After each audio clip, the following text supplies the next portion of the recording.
Here we go. Here we go. The first ever episode.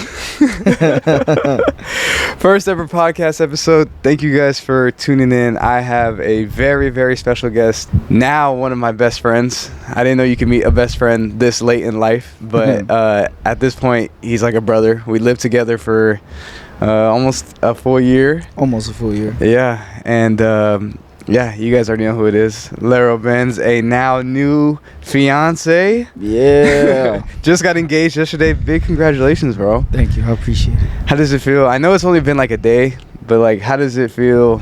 Feels like another normal day. Yeah. But I mean, it's just the title. Yeah. Yes, the title. You know, It's a new one chapter. step, before becoming husband. Yeah. So what's like the wedding plans now? Yeah, I don't know. I was just planning this, I knew this was just a spot that would have been perfect for that, just keep it intimate, bring her to a place that, that was her dream, so I felt like what better place to do that than, her dream vacation. Mykonos, Greece. You got the Mykonos, lights Greece. behind you, the hills. Looks nice, it's beautiful. Yeah. Very beautiful. How was your stay in Mykonos? How was it being? Is this your first time overseas? First time overseas. How was your first experience? This is mine as well. I was really just intrigued by everything. Like I love the culture, I love the people, I love the experience. It's just the experience of being out of America. I mean, obviously you grow up your whole life, you're in America, so like you're living, other people's life. This is their, this is their country. So it was. I think the only thing that just got me is jet lag. Yeah, just adjusting dude, to the time. That jet lag was terrible. We're still adjusting. Still adjusting, and we go back home tomorrow. Yeah, I'm excited. I think the biggest thing that I missed, and I think me and you both missed it, is like Chick-fil-A, bro, McDonald's. Yeah, don't get me wrong. Like their food here is very, very like healthy. Yeah, it's everything that you need, for your body. And I'm saying obviously America can give that. It's just like their food is just different here. Like we eat and we're hungry. Starving. Yeah. We're starving. And even water. I think you had a little bit of better experience than me, but I was kind of dying for some water out here. I don't know how they do it. Yeah. But yeah, enough of that. Big congratulations again. Thank you for also choosing me to be the one to film this. One and only Jazz P. I know I had a lot of pressure going into it because obviously I'm afraid of flying. And when you first came up to me and you said, hey, well, first you asked me like, hey, do you have a passport? And I was like, no. And I was like, okay, he wants to go somewhere, but I'm not going.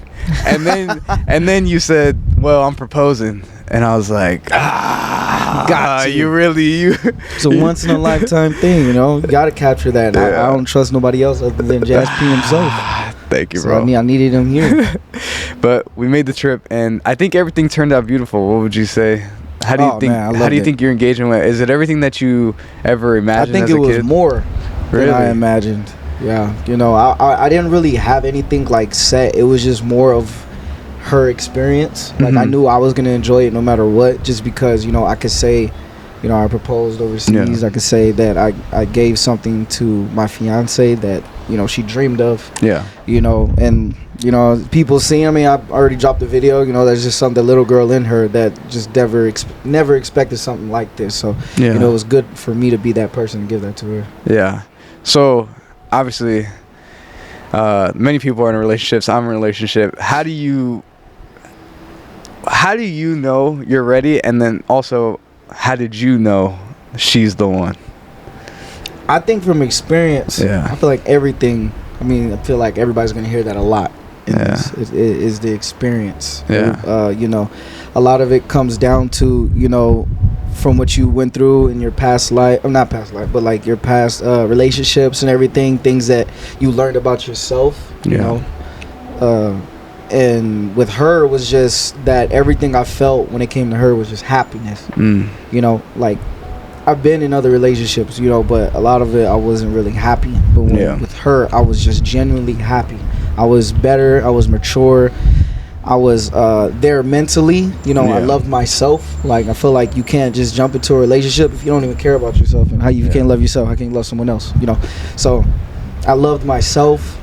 And it was easy to love her. She made it easy to love her. Like when it came to just knowing, you know, it just, I think what solidified it was Zaza. I mean, I was already there after year. I was like, yeah, I definitely, I want to be with her. Like, I don't want to be with nobody else. Like, she became my best friend. So, like, and I feel like Zaza just kind of also just gave that push, like, yeah, bro, we ain't going nowhere. And I'm here. So it's like, I got to marry her. Yeah. So. Was it everything that you expected growing up? Because I know you went through a lot. Yeah. Younger. Was marriage ever something that was in your timeline? Yeah. Or sure. And now that you are married, I don't know how. Engaged. Sorry, engaged. I'm still getting used to you being engaged. Yeah. Was this something that you ever saw in your future? I guess if you were to tell maybe 8 years ago, Larry, like, you're gonna be. Well, I mean, it was a dream. Yeah. You know, and the dream came true. It was more of like me. My dream was to be a father. My dream was to be a husband. My dream was to have a family.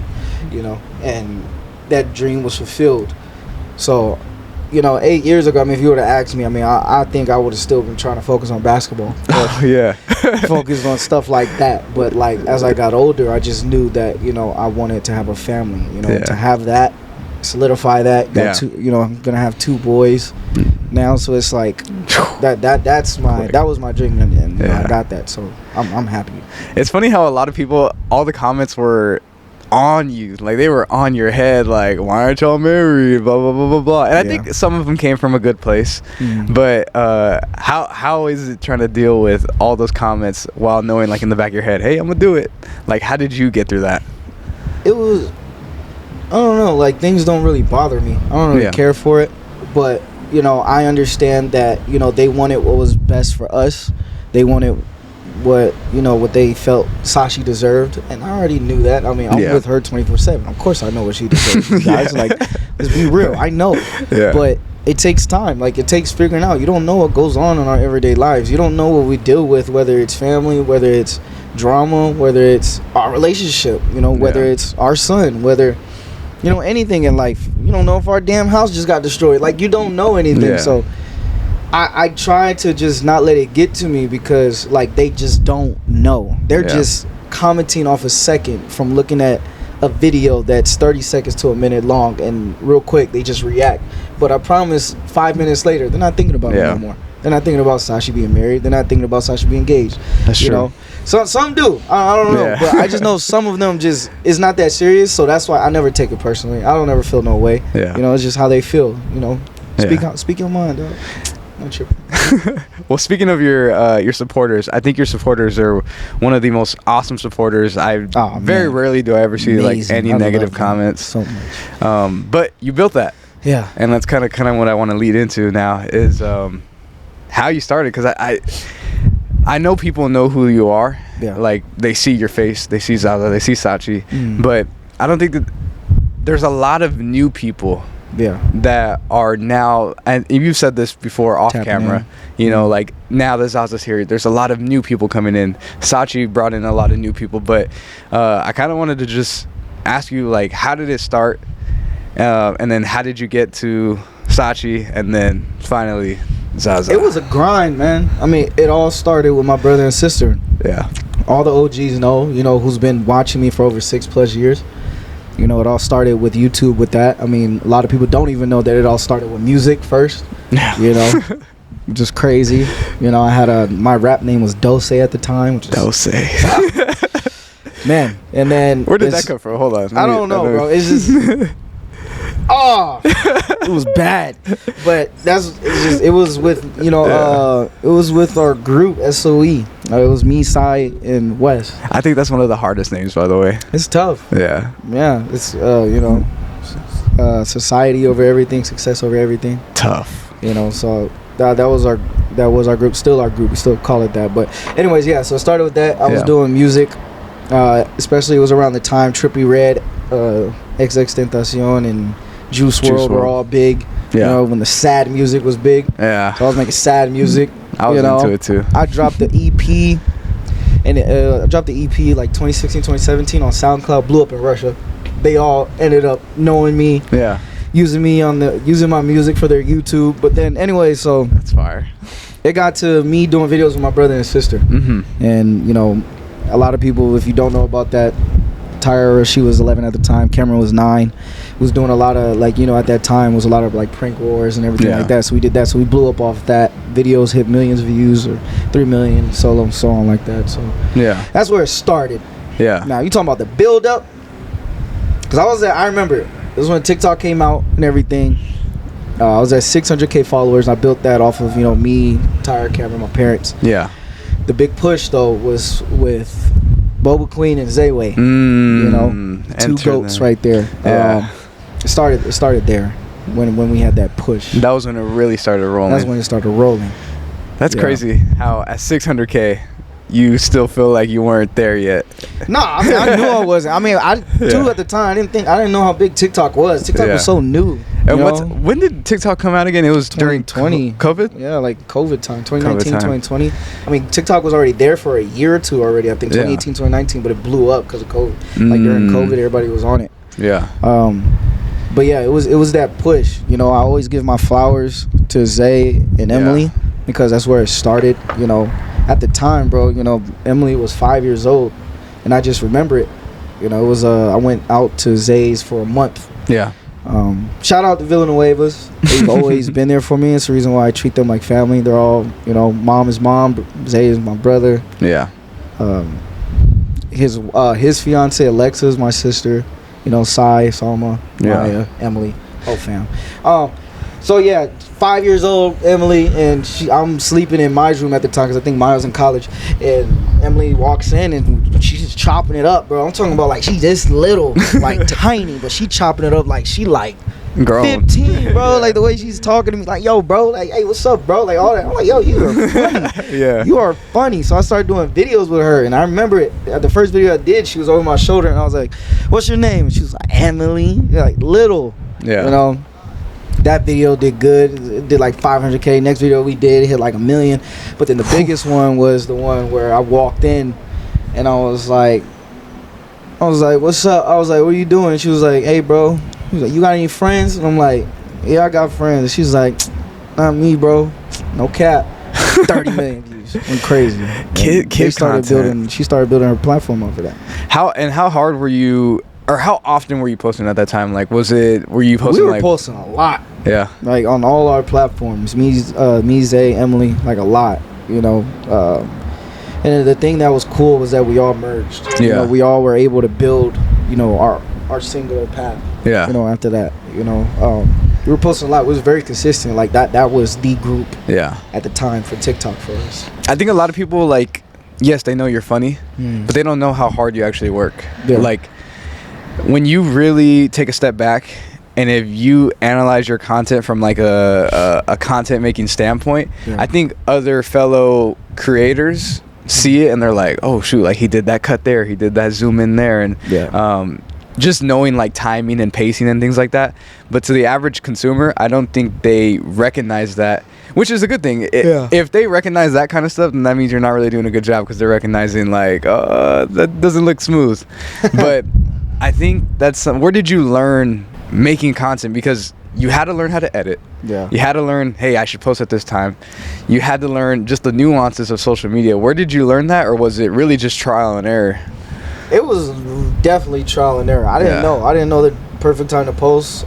My editing skills wasn't that good in the beginning. Yeah. None of that. Like, it just literally comes from teaching yourself. Yeah. You know, YouTube at the time. YouTube taught me everything that I needed to know, and I just studied. Yeah. Like, I studied it like I went to college. You know what I'm saying? I dropped out of college, by the way. But it's like when you go to school and you're studying for a test. You go home and you study for a test. That was me. Like, I was studying the algorithm. I was studying, you know, the best type of content to put out. You know, I was making content sometimes that probably wasn't me. Yeah. You know, because I was trying to be like other people. So I had to figure out, you know, what kind of content can I make that'll make people, you know, continue to want to watch me or watch my family, you know, watch my friends, you know, stuff like that. So I built it just based off family content. Yeah.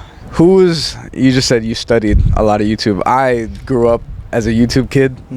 Who were your founding forefathers? Who are your Mount Rushmore YouTubers? Because I know for me, I was a big gamer, so like Vanos Gaming, that was like a big one for me. Ryan Nigga Higa, if you know who that is. That was a really, really big one for me. I forgot their name. Super Ego, the Cholo Boys. That was big ones for me. And Timothy DeLaGhetto. Mine's, I mean, I used to, like, as far as, like, when I wanted, like, entertainment and, like, things that I could watch, like, binge watch, I would watch a lot of, at the time, FouseyTube. FouseyTube. I watched a lot of FouseyTube. I watched a lot. I think the main one that I was watching a lot, though, was DDG. DDG. When he came up. He was coming up and stuff. Like, I remember his first girl. Like, I remember all that. Yeah. And then I think right after him, I was watching a lot of Deshae Frost. But then there was a lot of people. You know, there's, like, Clarence and, well, actually, at the time, it was Chris and Queen. But then it became Clarence and Queen. Then it became a lot of Armand and Trey. Like, there was a lot of, like, people. Even, damn, I forgot. Funny laughs. It's the girl. But a lot of that. But I'll say my biggest one, like, got me to push, especially for YouTube, I think it was Zay. Because Zay's the reason I got into YouTube. Yeah. And, you know, I remember I was, like, we were chopping it up. And I remember the day, like, I was telling him. The funniest thing, bro, is Sai got me into music and Zay got me into social media. So and shout out to Villanuevas. The Villanuevas, bro. Like, Sai's the one that was like, hey, yo, bro, we should make a rap song. We should make a song in general. Because Sai was rapping when he was in high school.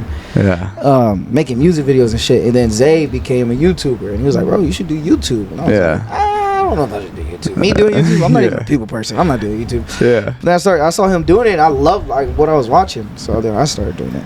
Yeah. Well, you said you weren't a people person. I'd say now you're a people person, but obviously you didn't get there. I mean, you're reserved. I'm reserved, yeah. You're cautious. Yeah. Because you can't just be, you know, a lot of people know who you are now, and especially you're a father, you know, now there's real consequences if something happens, you know. So, but obviously you're a lot better now than even when I first met you. Yeah. But how did it get there? Because I know you weren't so open at first. Sachi. It was Sachi. How did that conversation go? It was just, we'd go out to places and Sachi would just see, like, how I'm looking at people or I wouldn't even be looking at people. It's just I didn't look approachable. Sachi was like, you gotta change that. You can't be doing that. Like, people, she was like, especially like the type of, like, place that you're at, the position you're in as a, you know, as a content creator, or, you know, how people view me. Yeah. You know, they were like, you gotta be approachable. Yeah. You know. But I mean, even my mom, I mean, she obviously, you know, as a kid, bro, your parents tell you all the time, but you just don't listen. You're hard-headed. So, I mean, if anybody really told me, it was my mom. Yeah. But, you know, I remember even one time I was in a bowling alley and, like, somebody noticed me for the first, like, it was one of my first times and my parents were right there. It was awkward. Like, it was like a weird, awkward, like, I was quiet. Do you remember what they said or how they approached you? They were like, oh, you're Laro Benz, the YouTuber. I was like, yeah. Like, just straight face, bro. Like, no emotion. Yeah. They probably Can I get a picture? Mm-hmm. Like, I look like an asshole. So that's why my mom was like, yeah, don't do that again. Don't ever do that. And then my stepdad, Ronnie, he was like, nah, don't ever do that again. Yeah. He's like, you gotta be like, you know what I'm saying? So that's why now when you see me, or if anybody approach me, you know, I don't care what type of day I'm having. Obviously, if it's something like very, very personal, family, and like stuff like that, obviously. But it's not. People have a chance to meet somebody they really wanted to meet, or somebody they look up to, somebody that inspires them. I try my best to always, you know, give them a great experience. Yeah. So, you know, I feel like even just supporters coming up to me has also helped me become more people person, you know. Just more people, you just do it over time. Yeah, exactly. I don't know if you ever get used to it, but are you kind of like used to it now? Like, or does it still feel like surreal, like, oh, like you're coming up to me? I'm gonna be honest, what really like got me was probably being here and people coming up to me. Yeah. Like, that's actually crazy to me. Like, I'm walking through the town and people are like, Laro Benz or Sashi. Like, seeing that, like, I'm all the way on the other side of the world and people are coming up to me. Like, we've had, like, it's had to be at least 20 to 25 people like that's been like, oh my gosh, like, it's you. It's so funny because it's crazy to me. I've been walking with you and like they'll walk up and they're like, oh, I know who that is, but like their English is not the same as our English, like, you know, it's like their second or third language. But they always say Zaza's parents. Zaza. So that boy is Zaza's famous. Worldwide.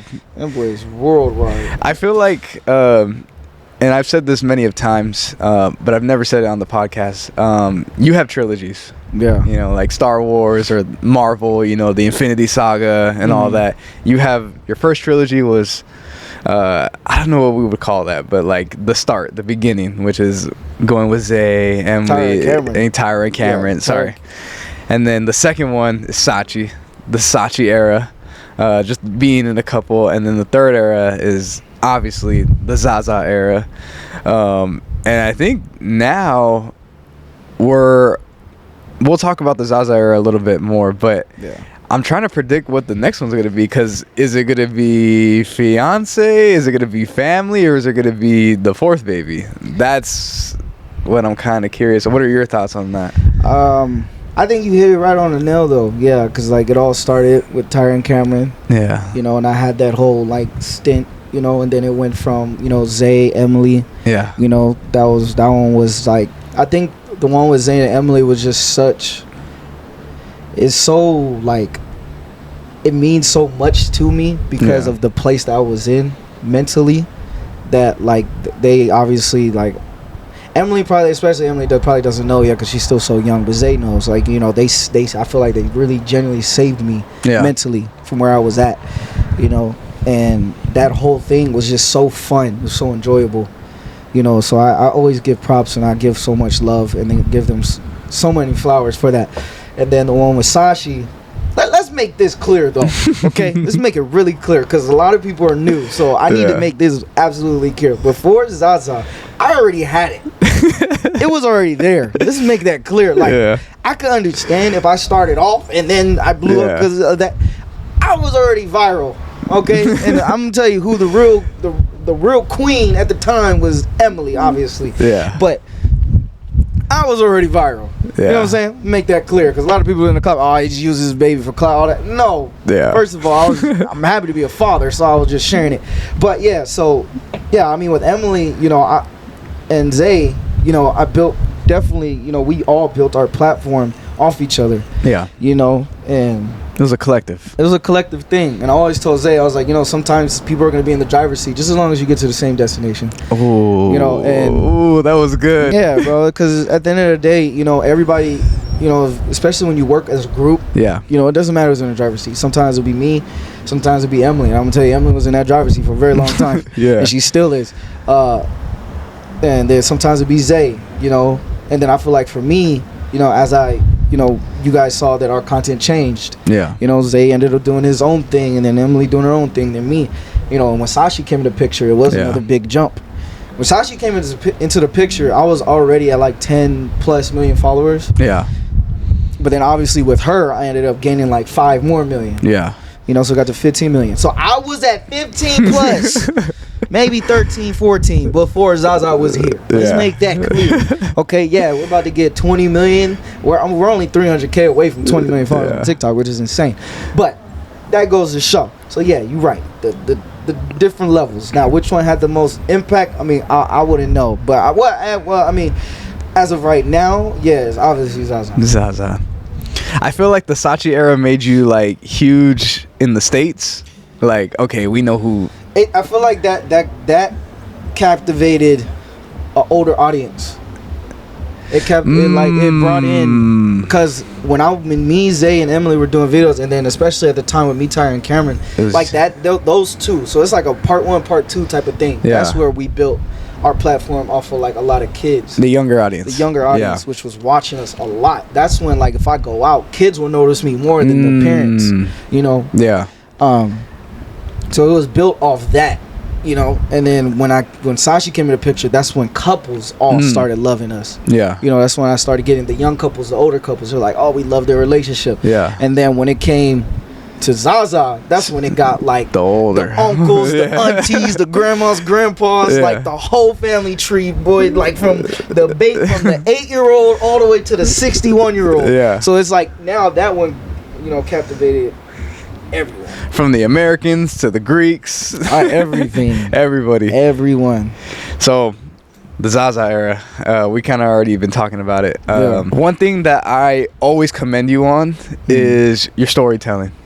And not like your making Zaza do anything. I want to make that clear. Like you're just capturing you can't tell a baby, especially at that age, like, hey, when Sachi says attack, you know, like it's a natural thing.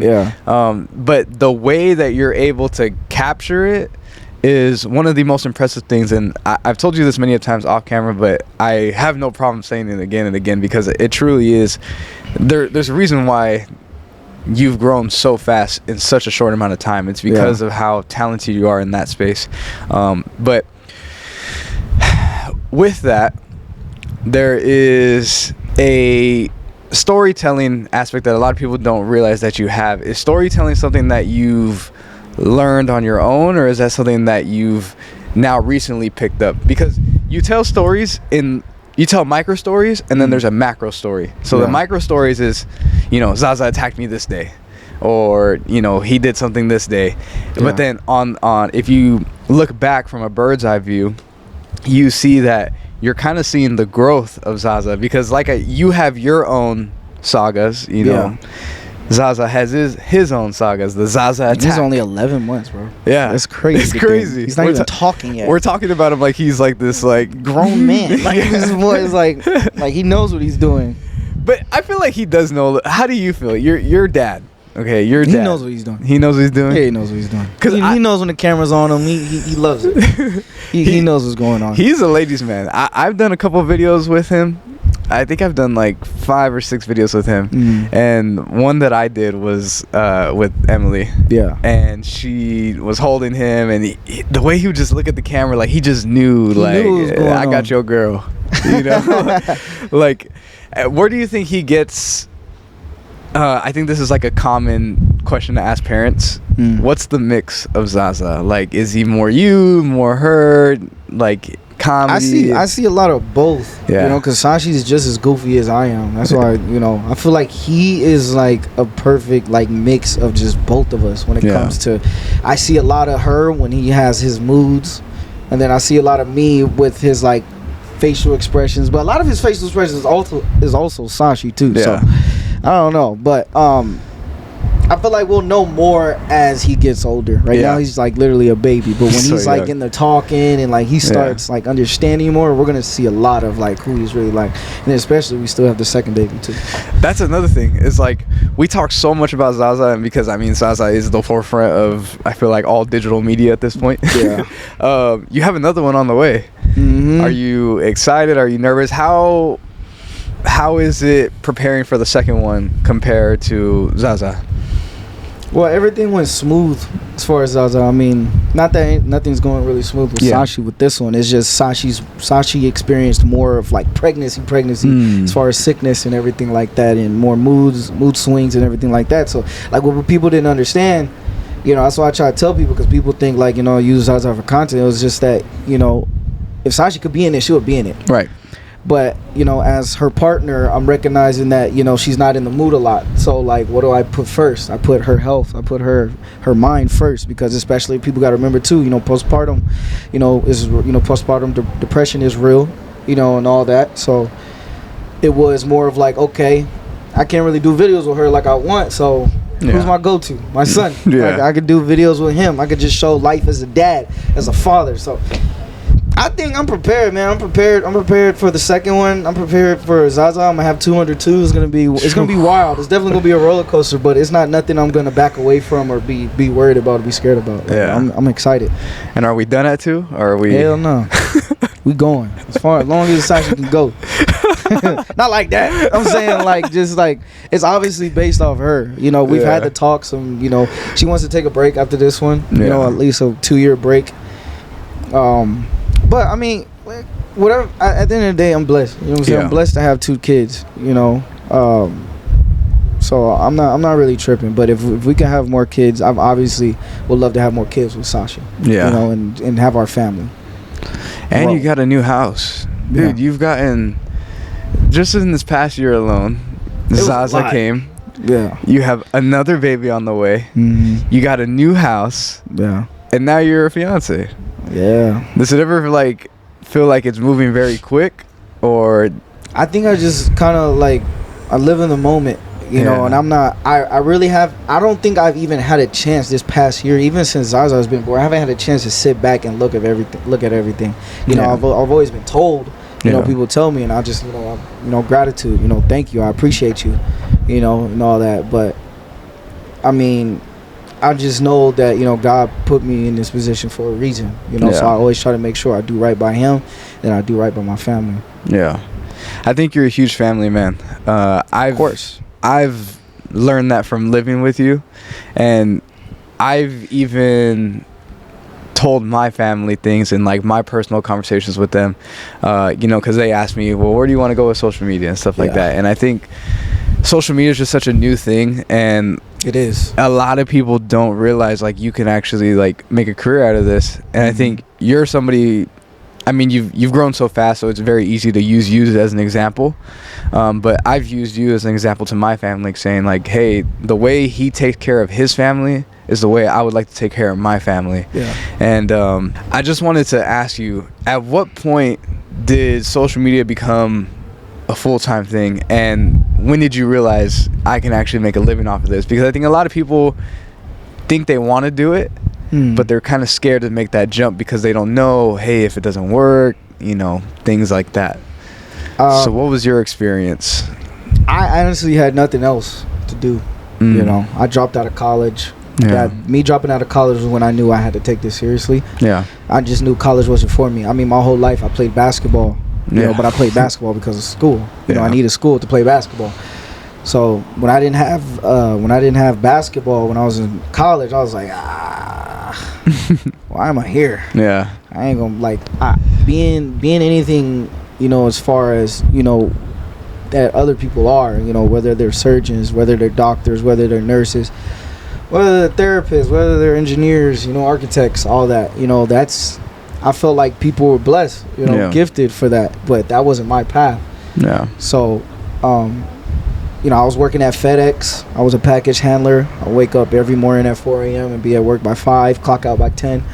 And then I go into work at 2 for being an ACES leader. It's an after-school program where I watch kids, you know. So I was still doing YouTube and everything like that in the background. People didn't think that I could do it, you know. They'll laugh. Like, yeah, right, okay. But I had nothing else. I think that just the thing was that I had nothing else. I didn't have no degree. I didn't want to be a FedEx worker for the rest of my life. Not that anything's obviously wrong with that. It was just like me. Like, I didn't want that for myself. I wanted to level up. So when COVID hit, I was home. You know, and I was bringing in checks because of, like, you know, because of COVID. So COVID was when, you know, after COVID ended and everything started opening up, I was making good money. I was making decent money to where, like, it was matching my money at FedEx and after school programs. So after that, I was good. Did you ever have, you know, everybody looks at you crazy until it works. Did you have any personal experiences like that where, like, people were kind of not looking at you in a certain way, and then all of a sudden you start kind of popping off a little bit and suddenly the tune changes? Do you have any of those? Because I have some of those. And I've experienced that with a lot of people. You know, people that I've reached out to and they just straight up ignored me or or straight up left me on red or acting like I didn't exist. You know, but I never, like, I understand it though. You know, it's not anything. I know it wasn't nothing personal. It's just, you know, I don't know what people going on through their life, but people. I feel like that just comes with the territory. I understood it, but they just know now. I mean, I'm sure they know. There's no way they don't know. So, you know, I've had people DM me like, "Oh, bro, no."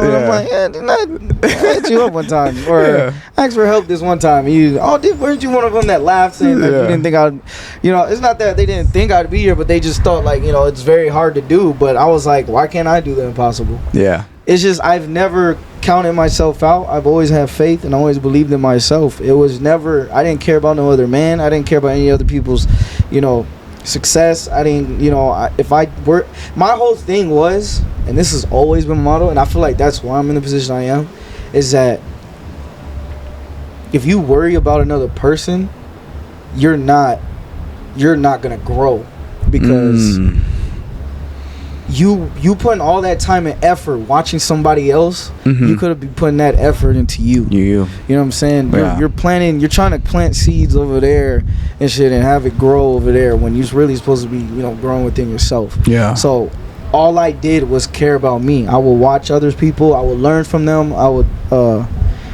you know, teach myself to, you know, work harder, be better mentally and everything like that. So once I just started just, you know, understanding to stay in my own lane, I felt like that it just made it easy. Yeah. I'm going to switch things up a little bit. I feel like we've gotten kind of serious. I'm going to give you some time to think about it because this is actually be a really hard question. Let's make this fun. All right. Hard question. It's going to be a hard question for you because you grew up hooping. Okay. I'm going to tell you my starting five all time. And then I want you to give me your starting five. So I'll tell you my five first while I give you time to think. My number one would be Steph Curry. Point guard? Yes. Okay. In my opinion, Steph Curry is the greatest point guard of all time. Obviously, I didn't grow up watching Magic, so I can't tell you. But from my eyes, Steph was... I think if he gets one more ring, yeah. Okay. So then number two, I'm going to put Kobe there. That's going to be my shooting guard. Choice. I love that. Yeah, great choice. My three is going to be Bron. And here's I'm liking it. Yeah, that's a calm one. I'm loving it. That's a good one. Because I can see that as my three. My four, Kevin Durant. Ooh. Dirk. Yeah. Dirk was a dog. I feel that. That's a good choice. Yeah. And my five, this is the one that I'm kind of going back and forth with. I already know what my five is. You could go Shaq there. Yep. But I'll go Shaq. I'll keep it simple. I'll go Shaq. Who's your five? Honestly, I feel like you hit it right on the nose. I mean, I never grew up watching Magic Johnson. I learned a lot about Magic Johnson because of my father. So you know, he that's his, you know, that's his GOAT too. Is Magic Johnson. Well, actually, he thinks the GOAT is Michael Jordan, but he would say Magic, but I'm gonna say Curry too.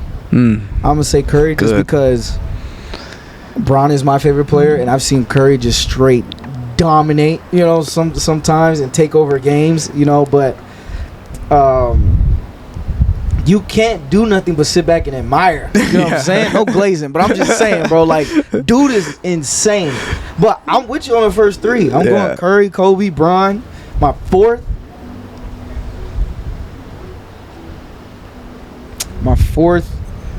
honestly, I mean, my fourth, I'd go KD.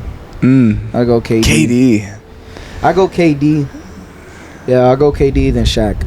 That's like, but listen, I'm not saying this is the starting five. I'm not saying this is the greatest starting five because a lot of people are going to have their opinion. I'm going based off what I enjoyed. What you've seen, what you've enjoyed. Up. And I enjoy, as a point guard, watching Steph Curry. I mean, obviously, he changed the game. You know, I could even put AI. You know, because AI was my favorite point guard growing up. You know, because AI was even a shooting guard. But, you know, I got to, for sure, at least have Kobe, Bron in there, and Shaq. Do you ever feel, because I played college football, and now the more I get away from it from when I graduated, the more it become easier. But now I'll watch games and I'm like, I could be out there right now. Like, obviously right now I'm not in shape, I can't play right now, but if I would have continued the path, I feel like I could have made it. And if I was a couple inches taller, I think I for sure would have made it. But do you get that same feeling for you as like a previous athlete? I was 6'4". Like, do you ever watch games you're like, like, I could do that? I'm telling you, wow, man, give me 6'1". I'm telling you, I'm going crazy. A lot of it, that's the only thing that I didn't have. I didn't have too much confidence growing up, you know? It was one of those things to where, like, you felt like, you know, you had to please people, you know? And I was just very, like, as a kid, I was very intimidated by things, you know, especially when it came to basketball. You know, but like once I felt free. You know, that's when like my senior year when I played in Indio high school. You know, from there, like that was a different type of confidence. I'm over here averaging 30 points a game. You know, as a senior, you know, out there, you know, I'm playing against, like, you know, obviously it ain't the best competition. I ain't gonna lie to you, it ain't. It wasn't, but. 40 is 40. You know what I'm saying? Dropping 30 points a game is 30 points a game. So like obviously you gotta have confidence to do that. So I felt like I could do that. So but give me 6 foot, I would've went crazy. Who are some of the best hoopers that you've ever hooped against? hooped against. The Ball brothers, they were one. Oh shoot. Yeah. Like Lonzo and all them. Yeah, because at the time we were what? I was 10, 11, and then Lonzo, Jello, and Melo. Bro, when we played against Melo was like tiny. He was obviously dude's what 6'8", 6'9" now. But yeah, playing against them, playing against Marcus Lovett. But I was even blessed to be on his team. I think he's playing right now, like in China and stuff. Playing against people like Tyler Dorsey, Stanley Johnson, like people like that. Like it was like a lot of just Cali, like a lot of Cali kids that came up and like went far. What's the transition like from Cali to Arizona? Because it seems like you're loving it. Oh, I love it. It's amazing. I know you're gonna bring it up. I have to bring it up. Okay, it's going on through SCG, bro. Everybody brings it up for some reason. It's like a whole inside joke. Basically, to shorten it up, 4 of us are from Arizona. The other 4 are from California. We have 1 from New York. Petro. But I'm a big Arizona guy, and we kind of always. It's kind of like a friendly argument, but sometimes I think Arizona is the better state to live in, regardless of money. I feel it. Wait, regardless of money? Yeah. What do you mean regardless? Like even if you like rich? Yeah, I think so. I mean, okay. Let me further explain. Because you got me there. You gotta think Cali. I love Arizona. One of my biggest grievances is if you do something in Cali, you got to pay for parking. Like if you miss an exit, you're going to a whole nother city. AZ, we had to pay for parking. Yeah, but that's like one little part. I feel like in Cali, you got to do that everywhere. Not everywhere you have to. No, because like even like where my mom and them live, like Cali's a big state. There's places in like up north and things like that in Central Coast where you ain't got to do that. I mean, if you're thinking LA, of course they're gonna do that. LA is one of the biggest capitals or biggest cities in the world. Yeah. Does Arizona have that or?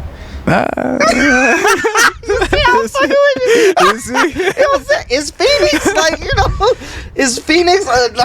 But it's great because guess what? Nah, I love it though. I generally love Arizona. Like it's my home. Yeah, that's my home. Like that's my home. I'm excited to go back home literally tomorrow. Okay, good. You know what I'm saying? Like, there was a while there where you were, arguing it, but we're like, "Where's your license at? Yeah, where's your car they got at?" Me. Don't get me wrong, they got me right there.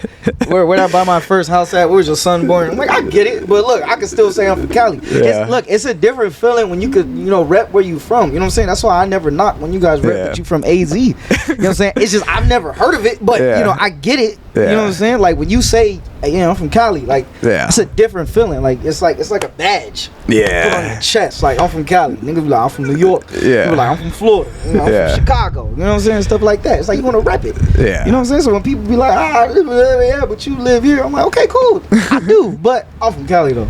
See, I love Arizona, but I'm not Reese. I wouldn't get it tatted on me. That's crazy. Shout out Reese. He said that. I love Reese, but we know me and Reese, we got a long beef going on. Jazz Baddies and Reese's Pieces. The Reese's Feces. How's he doing? You haven't been battling. Yeah, I've taken a week off. We're gonna come back though. We're gonna have. I think we've game planned enough. Reese's Pieces still eating over there. Yeah, I've been tapping in. They are eating. They ain't them some dogs over there. You know what it is though? They're eating because we're not there. You know, the whole yin and yang. Yeah. You need something to balance you. Yeah. We are the balancing. That's. Bro, their beef is so it's so crazy to me.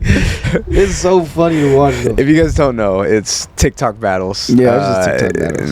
I'm pretty sure most of you guys know, but that's me and Reese. We've built up this insane beef, and everybody knows it's eclipsed everything. It's on site.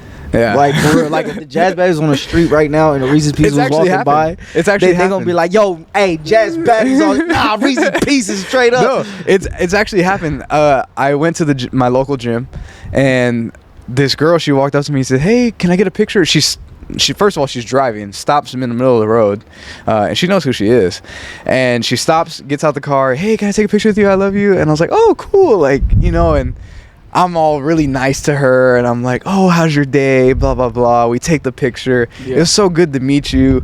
Hope you have a good rest of your day. On her way out, she goes, "And by the way, I'm a Reese Piecey." drives off. You know, you didn't need to do all that. It could have. And then she had the audacity. Oh, I love it. She has the audacity to post on her story and say, "Don't worry, Reese. I told him I was a Reese PC." Like, you didn't got to do all that. This is a real beef. That's lit, though. It's a real beef. That's funny. I like that. Yeah. But enough about me.